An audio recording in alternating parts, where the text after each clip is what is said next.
இந்த உலகமே ஒரு நாடக மேடை, நாம் எல்லாரும் நடிகர்கள். இது ஞானிகள் சொல்கிறது. இது ஒரு பக்கம் இருக்கட்டும். இந்த உலகத்துக்குள்ளே எத்தனையோ நாடக மேடைகள், எத்தனையோ நடிகர்கள், எத்தனையோ நாடகங்கள், இதெல்லாம் எப்படி ஆரம்பமாச்சு? அதுதான் இன்றைக்கி தகவல். அதாவது ஆதி மனிதன் பேச ஆரம்பிக்கிறதுக்கு முன்னாடி சைகையாலேயே எல்லாத்தையும் சொல்லிகிட்டு இருந்தான். அதனால் அப்போவே நடிப்பு ஆரம்பமாயிட்டுது. முதல்ல ஒரு வேட்டையைத்தான் அவன் நடித்து காட்டியிருப்பான். இவன் எப்படி போனான், எதிரில் மிருகம் எப்படி வந்தது, அதோடு எப்படி சண்டை போட்டான், எப்படி அடித்து கொண்டுகிட்டு வந்தான், இதை அப்படியே மற்றவங்களுக்கு நடித்து காட்டியிருப்பான். ஏன்னா மொழி கிடையாது. இந்த காலத்துலலாம் நாடகங்களில் நடிக்கிறவங்கள நடிகர்கள்ங்கிறோம். ஒரு காலத்தில் இவங்களுக்கு என்ன பேர் தெரியுமா? திஸ்பியர்கள் அப்படின்னு பேரான். இதுக்கு காரணம் உண்டு. அதாவது 2000 வருஷத்துக்கு முன்னாடி கிரீஸ் நாட்டில் திசிபியஸ் அப்படின்னு ஒரு ஆள் இருந்தான். அவன் ஒரு பெரிய நாடக கலைஞன். அவன் சில இளைஞர்களை சேர்த்துக்கிட்டான், பயிற்சி கொடுத்தான், நாடக குழுவை உருவாக்கினான். நடிகர்களையும் நாடகத்துக்கு தேவையான பொருள்களையும் ஏற்றிக்கிட்டு போகிறதுக்கு ஒரு வண்டியையும் தயார் பண்ணான். அந்த வண்டியிலேயே அவன் கிரேக்க நாடு பூராவும் சுற்றினான். ஊர் ஊராக நாடகம் போட்டான். ஒரு ஊருக்கு போனதும் அங்கே நாடகம் நடத்த தியேட்டர் இருக்கா அப்படிங்கன்னெல்லாம் பார்க்குறதில்ல அவன். ஏன்னா அப்போலாம் தியேட்டர்னால் என்னென்ன தெரியாது.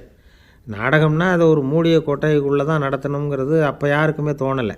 இந்த வண்டி போகும், அதுவே ஒரு பகுதி, அப்படியே ஒரு மேடை மாதிரி விரிச்சிக்கும்.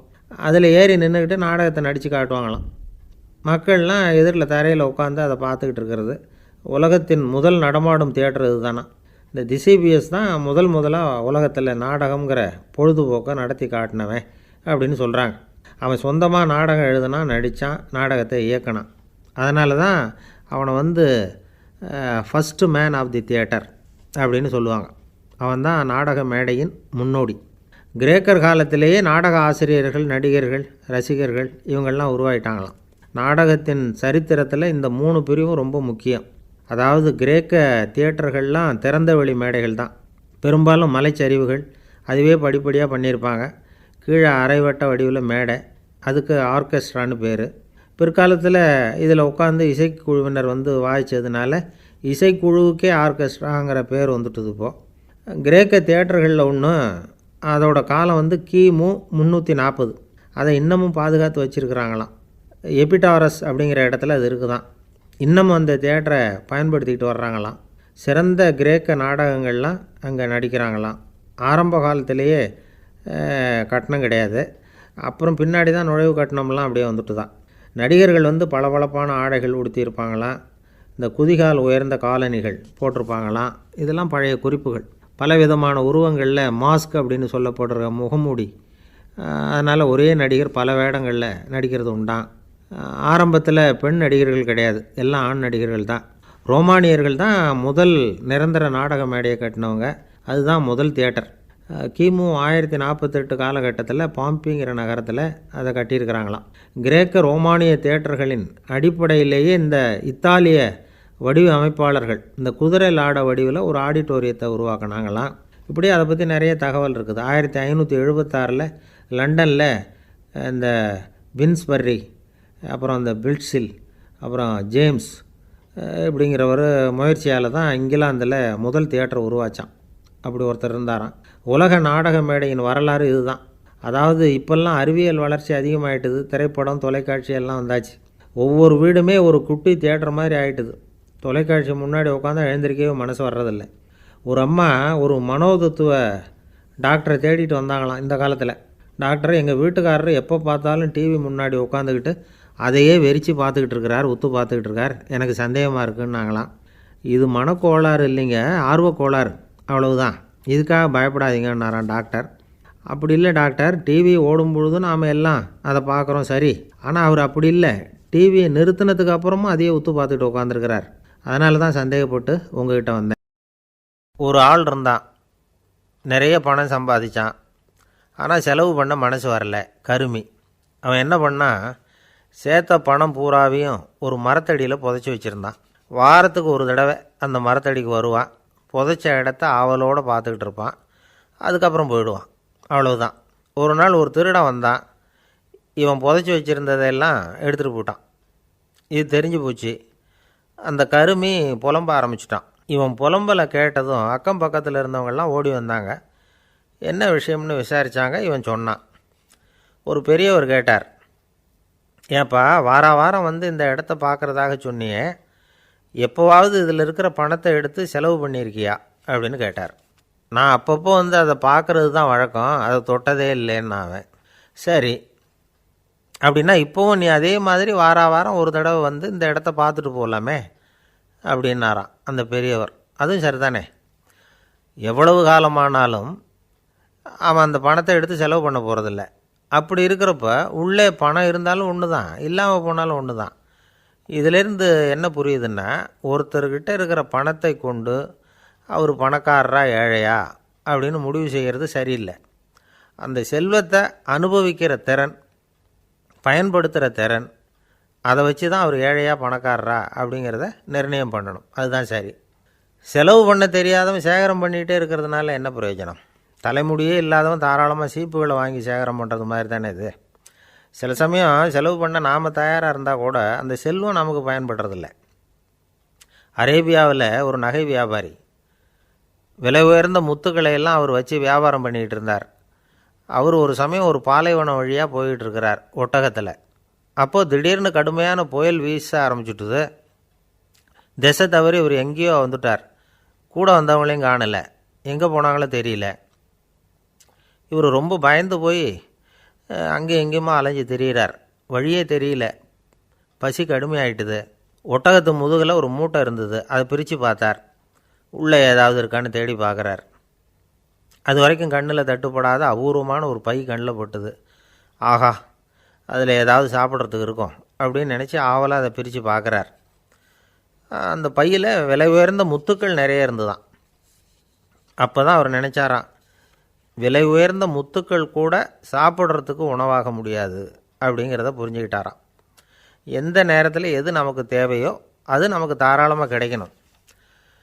அப்படி அது கிடைக்கிறதுக்கு நம்மக்கிட்ட இருக்கிற செல்வம் பயன்படணும். அது நமக்கும் பயன்படலாம், நம்ம மூலமாக அடுத்தவங்களுக்கும் பயன்படலாம். அதுதான் செல்வத்தின் பயன். ஒரு மரத்தடியில் ஒருத்தன் உட்காந்து அழுதுகிட்டு இருந்தான். அந்த பக்கமாக வந்த இன்னொருத்தன் ஏப்பா அழுதுகிட்டு இருக்கிறேன்னு கேட்டான். இந்த இடத்துல தான் பூமிக்கு அடியில் பணம் இருக்குது, புதைச்ச இடம் தெரியல, அதான் அழறேன் அப்படின்னா.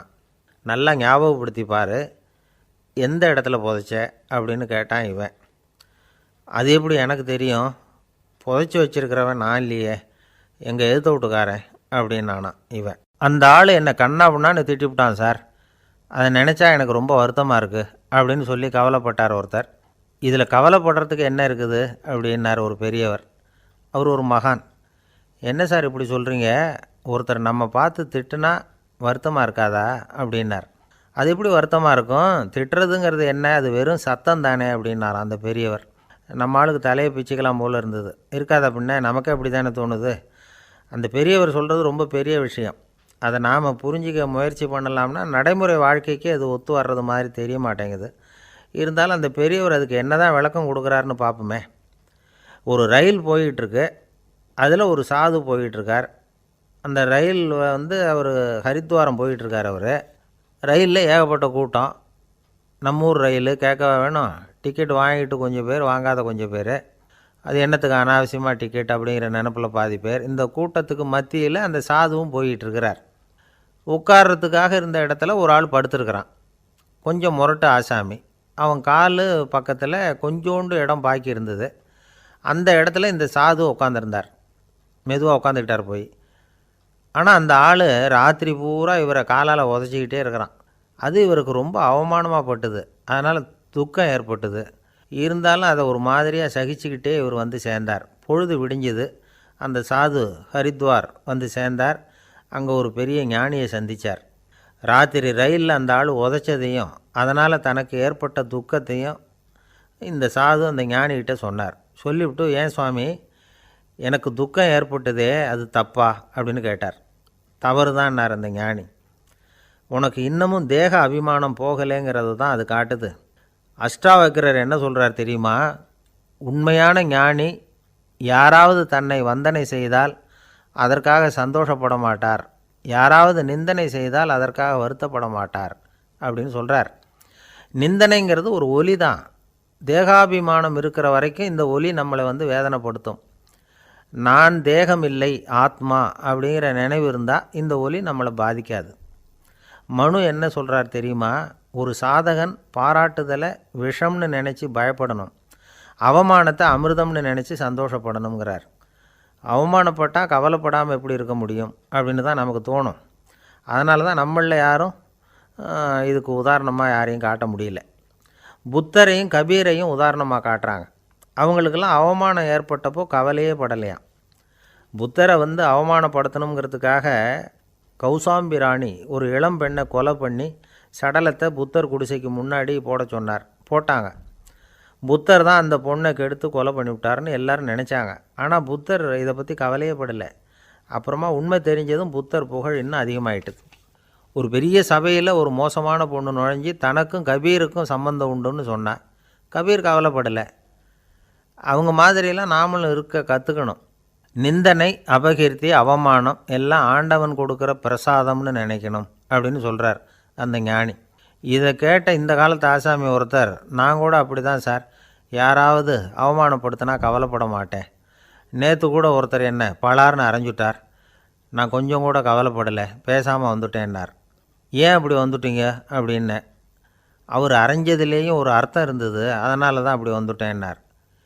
ஏன் அரைஞ்சார்னு கேட்டேன். 10 வருஷத்துக்கு முன்னாடி 15 ரூபா அவர்கிட்ட கடன் வாங்கினேன், அதை கேட்டு கேட்டு பார்த்துட்டு கடைசியாக தான் அரைஞ்சார் அப்படின்னார். ஆண்டவனுடைய பிரசாதம் இவருக்கு அடிக்கடி கிடைக்கும் போல இருக்குது. ஒரு அரசனும் அமைச்சரும் ஒரு நாள் ரொம்ப சாவகாசமாக பேசிக்கிட்டு இருந்தாங்களாம். அரசன் அமைச்சரை பார்த்து ஒரு கேள்வி கேட்டிருக்கார். ஏங்க அமைச்சரே, ஆசை இல்லாத ஒரு மனுஷனால் இருக்க முடியுமா அப்படின்னு. ஏன் முடியாது, துறவி அப்படிங்கிறவங்கெல்லாம் அப்படிப்பட்டவங்க தானே அப்படின்னாராம் அமைச்சர். அவங்கெல்லாம் உண்மையிலேயே ஆசையை விட்டவங்க தானா அப்படின்னு கேட்டாராம் ராஜா. அப்படி தான் இருக்கணும் அப்படின்னாராம் அமைச்சர். அப்படின்னா ஆசையே இல்லாத ஒரு உண்மையான துறவியை நான் பார்க்கணுமேன்னார். அது என்ன பிரமாதம், அதுக்கு நான் ஏற்பாடு பண்ணுறேன் அப்படின்னு விட்டார் இவர். சொல்லிவிட்டு உடனே புறப்பட்டு போனார். அங்கங்கே தேடினார். அப்புறம் தான் அவருக்கு புரிஞ்சுது உண்மை துறவியை கண்டுபிடிக்கிறது எவ்வளவு கஷ்டமான காரியம்னு. இருந்தாலும் ராஜா கிட்ட சொல்லியாச்சே உண்மை துறவியை காட்டுறேன்னு. இப்போ என்ன பண்ணுறது? ராஜா கிட்ட சொன்னபடி நடக்கலைன்னா அவருக்கு கோபம் வந்துடும். அமைச்சர் ஒரு யோசனை பண்ணார். அவருக்கு ஒரு வழி தெரிஞ்சுது. அதுதான் சரின்னு முடிவு பண்ணார். அதாவது அந்த ஊரில் அவருக்கு தெரிஞ்ச நாடக நடிகர் ஒருத்தர் இருக்கிறார், நல்லா நடிப்பார். அவரை போய் பார்த்தார். இதை பாருப்பா, எனக்காக நீ ஒரு காரியம் செய்யணும்னார்.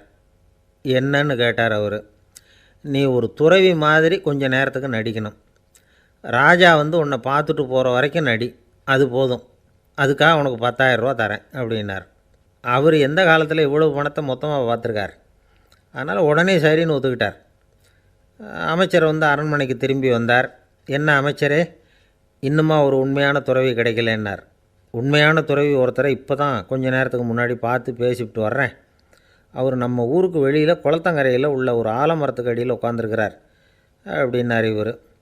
அப்படின்னா உடனே புறப்படுங்க அப்படின்னார் ராஜா. பரிவாரங்களோடு புறப்பட்டார். அங்கே அந்த மரத்தடியில் அந்த ஆள் வேஷம் போட்டுக்கிட்டு துறவி மாதிரி உட்காந்துருக்கிறான். ராஜா நேராக போனார். அந்த துறவி காலில் பொத்துன்னு விழுந்து வணங்கினார். உடனே ராணியும் அவர் காலில் விழுந்தாங்க. அடுத்தபடியாக அமைச்சர் விழுந்தார். அவருக்கு தெரியும் இது நம்ம ஆள் தான்னு. இருந்தாலும் என்ன பண்ணுறது, நேரம். அப்புறம் பரிவாரங்கள்லாம் துறவி காலில் விழுந்து ஆசீர்வாதம் வாங்கிட்டாங்க.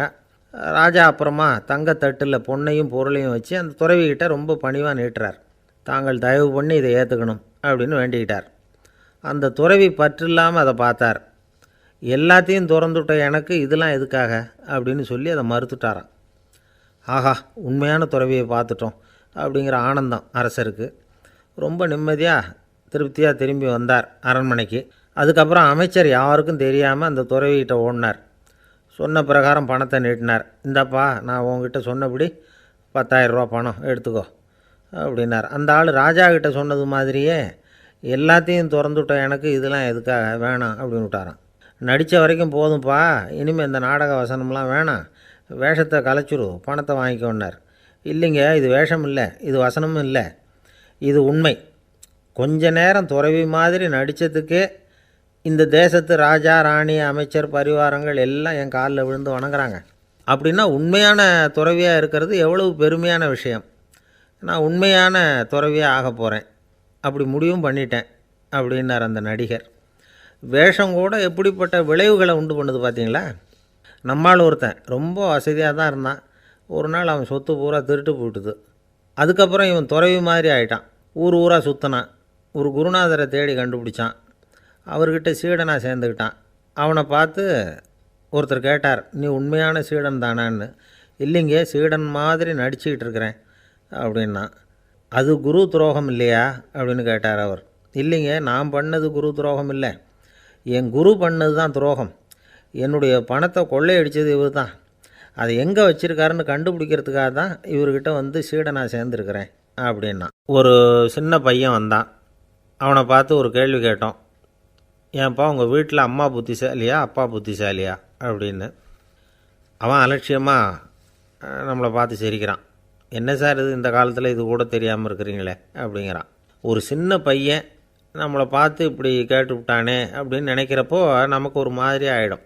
அதுக்கப்புறம்தான் இந்த தாத்தா பாட்டிலாம் சொல்கிற ஒரு கதை ஞாபகத்துக்கு வந்தது. அது என்ன கதை தெரியுமா? ஒரு ஊரில் ஒரு அம்மாவும் பிள்ளையும் இருந்தாங்களாம். அந்த மகனுக்கு திடீர்னு தேசாந்திரம் போய் வரணும்னு ஆசை வந்துட்டுது.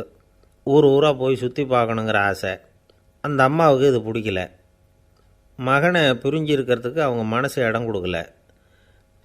வேணாப்பான்னு சொல்லி பார்த்தாங்க, அவன் கேட்கல. திடீர்னு புறப்படவும் செஞ்சுட்டான்.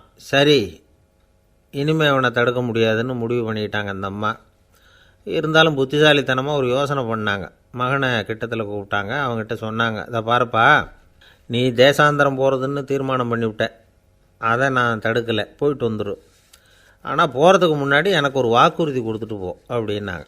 போகிறப்போ ராத்திரியாக இருந்தாலும் பகலாக இருந்தாலும் சரி, புளிய மரத்து நிழலில் தான் தங்கணும். திரும்பி வர்றப்போ இரவும் பகலும் நீ வந்து வேப்ப மரத்து நிழல்லே தங்கணும் அப்படின்னாங்க. சரி, அப்படியே செய்கிறேன்னு சொல்லி வாக்குறுதி கொடுத்தான் பையன். புறப்பட்டு போனான். போகிற வழியில் புளிய மரத்து நிழல்லையே தங்கினான், தூங்கினான். அப்படி போய்கிட்டே இருந்தான். 7ஆவது நாள் அவன் உடம்பு சுகமில்லாமல் போயிட்டுது. ரொம்பவும் பலவீனமாயிட்டான். இனிமேல் நடக்க முடியாதுங்கிற நிலைமை வந்துட்டுது. யோசித்து பார்த்தான். சரி, இதுக்கு மேலே வந்து போக வேண்டாம் அப்படின்னு முடிவு பண்ணிவிட்டு திரும்பி வர ஆரம்பிச்சிட்டான். திரும்பி வர்றப்போ வழியில் வேப்ப மரத்து நிழல்லையே தங்கி தங்கி வந்தான். நாளுக்கு நாள் உடம்பு சரியாக வந்துட்டுது. 7ஆவது நாள் வீட்டுக்கு வந்து சேர்றான்.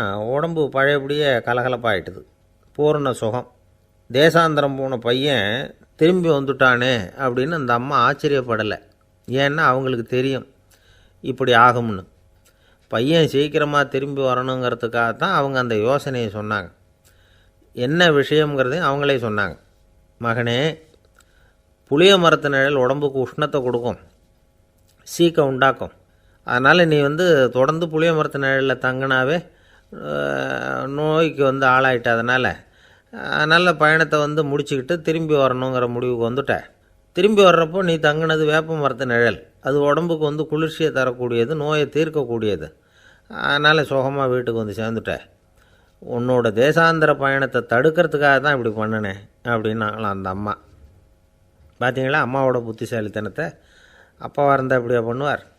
ஒரு அப்பா வந்து பையன்கிட்ட 10 ரூபா கொடுத்து இதை எடுத்துக்கிட்டு அடுத்த ஊருக்கு போய் அங்கே இருக்கிற மாமா கிட்ட இதை கொடுத்துட்டு வாடா, வழியில் எங்கேயாவது மரத்தடியில் படுத்து தூங்கி விடாதே அப்படின்னு எச்சரிக்கை பண்ணி அனுப்புனாராம். பையனுக்கு எச்சரிக்கையாக வாழறது எப்படிங்கிறத கற்றுக் கொடுக்கறதுக்காக இப்படி பண்ணார்.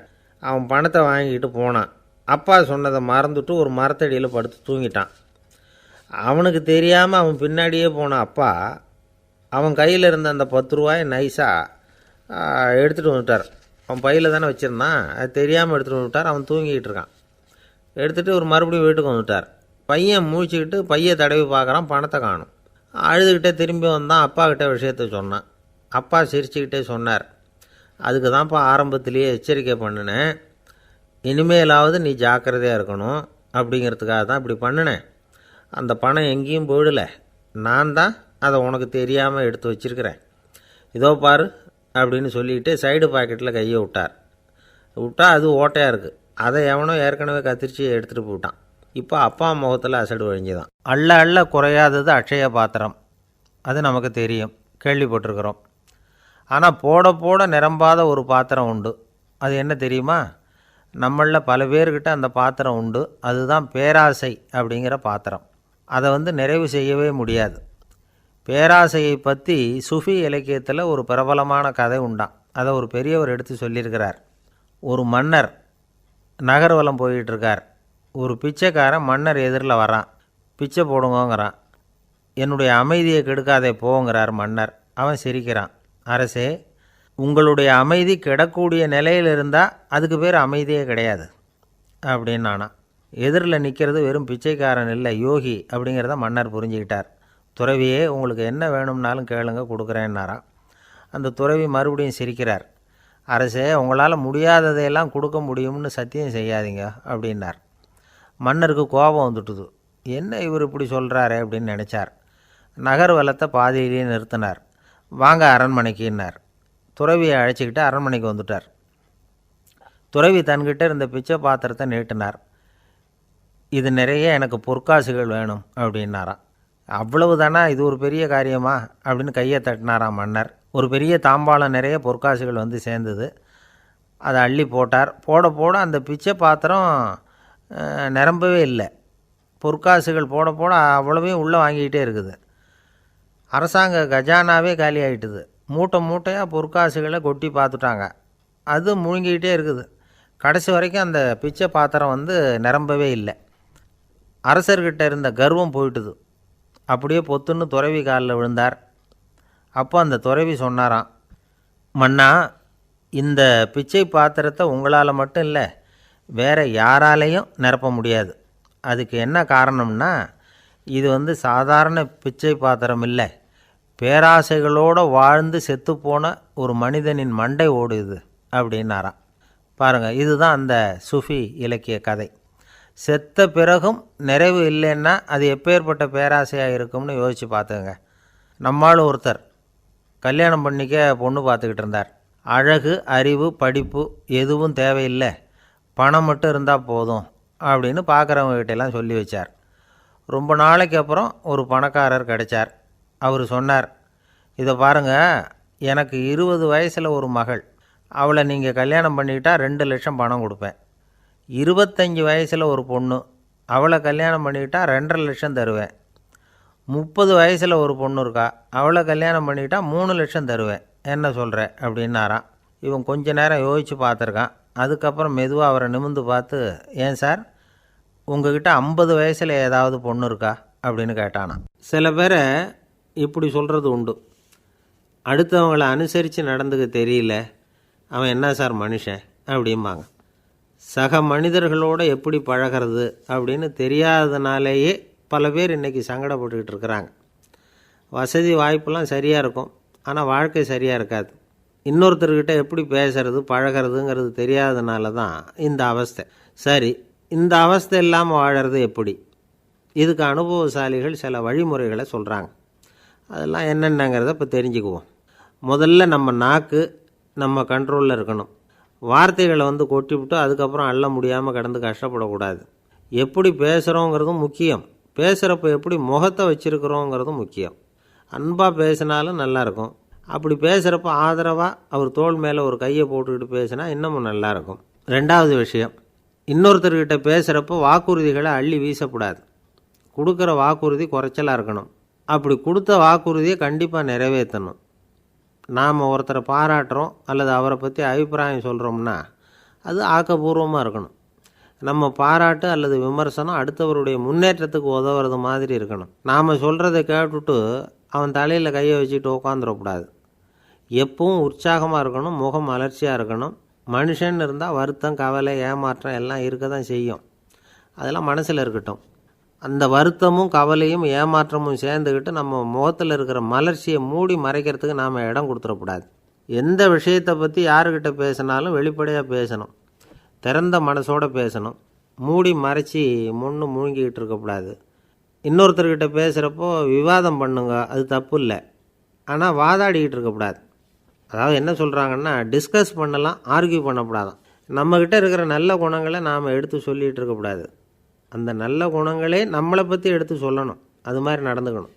அதே மாதிரி அடுத்தவங்க கிட்ட உள்ள கெட்ட குணங்களை பற்றி அவசியம் இல்லாமல் நாம் பேச வேண்டியதில்லை.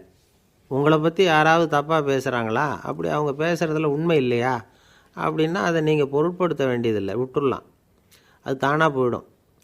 ஒரு 4-5 பேரோட பேசிக்கிட்டு இருந்தீங்கன்னா எல்லாருக்கும் முக்கியத்துவம் கொடுங்க, யாரையும் அலட்சியப்படுத்தாதீங்க. தமாஷா பேசலாம், ஆனால் அவங்க தமாஷ் வந்து அடுத்தவங்கள வந்து கேலி பண்ணுறதா இருக்கக்கூடாது.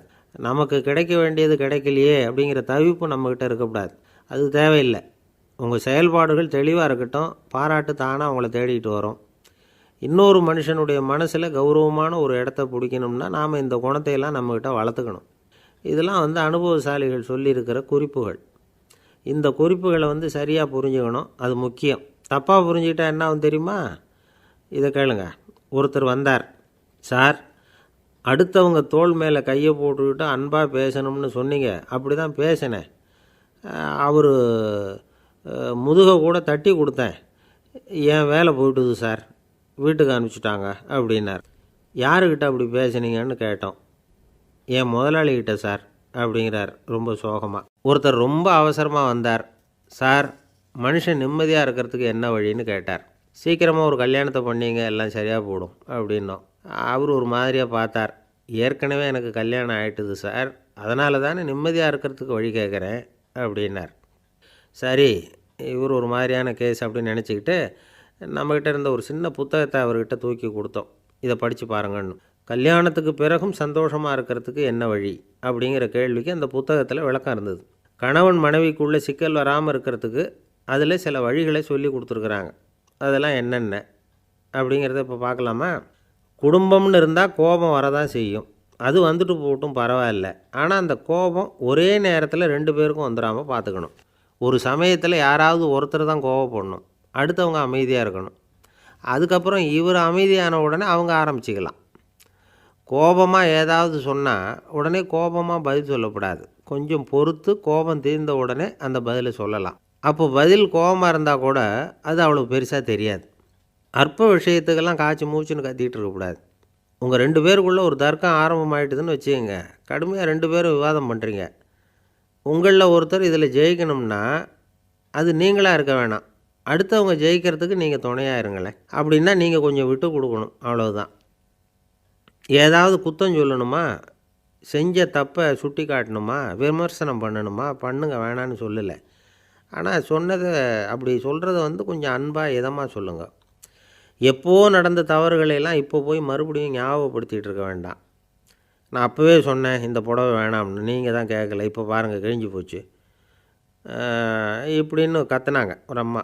எப்போ சொன்னீங்கன்னு கேட்டால் ஒரு 10 வருஷத்துக்கு முன்னாடி தீபாவளி சமயத்தில் அப்படிங்கிறாங்க. அது என்ன இன்னும் அப்படியே புதுசாகவே இருக்கும்? உங்களுக்கு அவர் தான் பெருசு, அவருக்கு நீங்கள் தான் பெருசு. அதை விட இந்த உலகத்தில் வேறு எதுவும் முக்கியம் இல்லைன்னு நினைக்கணும். நீ தான் என்னுடைய உலகம்னு எத்தனை தடவை சொல்லியிருப்பீங்க? அதெல்லாம் வெறும் வசனமாக போயிடக்கூடாது.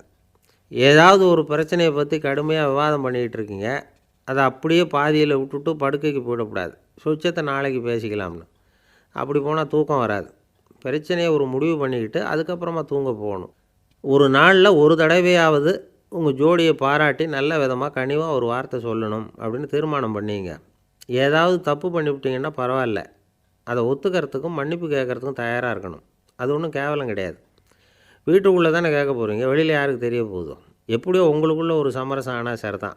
ஒரு தகராறுன்னு எடுத்துக்கிட்டால் குறைஞ்சபட்சம் அதுக்கு 2 பேர் தேவை. தனியாகவே உட்காந்துக்கிட்டு நான் இப்போ தகராறு பண்ணிகிட்டு இருக்கிறேன் அப்படின்னு யாரும் சொல்ல முடியாது. 2 பேர் தகராறு பண்ணுறாங்கன்னா பொதுவாக அந்த 2 பேரில் யார் அதிகமாக பேசுகிறாங்களோ அவங்க பேரில் தான் தப்பு இருக்கும். அதை மனசில் வச்சுக்கணும். இதெல்லாம் தான் அந்த புத்தகத்தில் போட்டிருக்கிற வழிமுறைகள். இவ்வளவும் சரியாக வரலைன்னா அப்புறமா சொல்லுங்கள், வேறு புத்தகம் ஏதாவது இருக்கான்னு தேடுவோம். ஒரு கணவன் தன்னுடைய மனைவியை அழைச்சிட்டு ஒரு மனோதத்துவ டாக்டர்கிட்ட வந்தாராம்.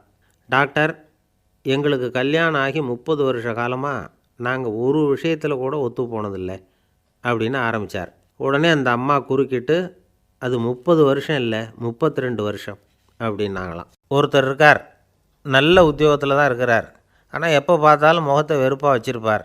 அப்படியே வருவார் போவார். ஏன் சார் இப்படி இருக்கிறீங்க அப்படின்னு விசாரித்தோம். ஏன்டா இந்த வேலைக்கு வந்தோம்னு இருக்குது சார் அப்படின்னார். உங்கள் வேலை உங்களுக்கு பிடிக்கலையா அப்படின்னு கேட்டோம். இல்லைன்னார். இப்படிப்பட்டவங்க வெற்றிகரமான வாழ்க்கை வாழ முடியாது. இது வந்து நிபுணர்கள் கருத்து. வேலையை நேசிக்க தெரிந்தவர்கள் வெற்றி பெறுவார்கள் அப்படிங்கிறாங்க அவங்க. எந்த துறையாக இருந்தாலும் சரி, அந்த துறையில் வெற்றிகரமாக இருக்கிறவங்கள விசாரித்து பாருங்கள். எனக்கு என்னுடைய வேலை ரொம்ப பிடிக்கும் அப்படின்னு சொல்கிறவங்களாக தான் இருப்பாங்க.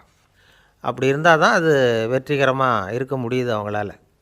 ஒருத்தனுக்கு பிடித்தமான பொழுதுபோக்கே அவனுடைய தொழிலாக இருந்துட்டுதுன்னா அவனை மாதிரி கொடுத்து வச்சவன் வேறு யாரும் இல்லை அப்படிங்கிறார் பெர்னாட் ஷா. ஒரு தடவை மன்னர் ஹுமாயூன் உயிரை வந்து தண்ணீர் மொண்டு ஊற்றுகிற தொழிலாளி ஒருத்தர் காப்பாற்றினாராம் அந்த ஹுமாயூன் உயிர்.